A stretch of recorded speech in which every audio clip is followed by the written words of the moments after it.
All right, it's Bob. Let's talk Microsoft, the empire everyone loves. Do I admire the business? Absolutely. Would I buy the stock right now? Not so fast. Look, Microsoft is elite. They've got Office 365 everywhere. Azure's a monster in the cloud. LinkedIn prints ad revenue. Xbox is a wild card with streaming potential. But let's step back. They're trading at 30 times earnings with a PEG ratio around 2.0. That's not cheap. That's premium pricing for a business growing revenue at 14% a year. Sure, margins are amazing.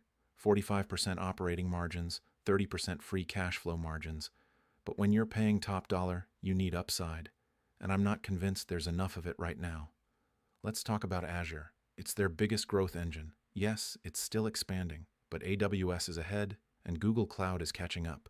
The cloud war isn't over. Microsoft 365? It's a juggernaut. But how much more can they squeeze from that orange? Most enterprises already pay for it.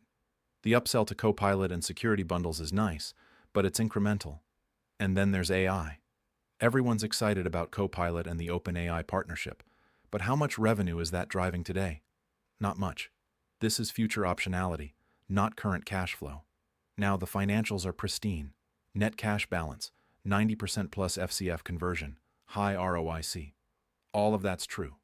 But as investors, we're buying future returns, not past glory. At today's price, Microsoft needs to sustain 10 to 12% IRR just to justify itself. That's doable. But the margin of safety is thin. Any hiccup in cloud growth or AI monetization or competitive erosion from Google or AWS, and suddenly that valuation looks rich. And here's the kicker. Because they're so large, they can't reinvest all profits into high-return projects anymore. A lot of free cash flow goes to buybacks and dividends. That's fine. But it caps the reinvestment flywheel. Would I buy Microsoft in a crash? Absolutely. It's a fortress. But at 30x earnings, with 3% FCF yield, I'm watching, not buying. Great company. Too expensive. In investing, price always matters, even when the business is near perfect.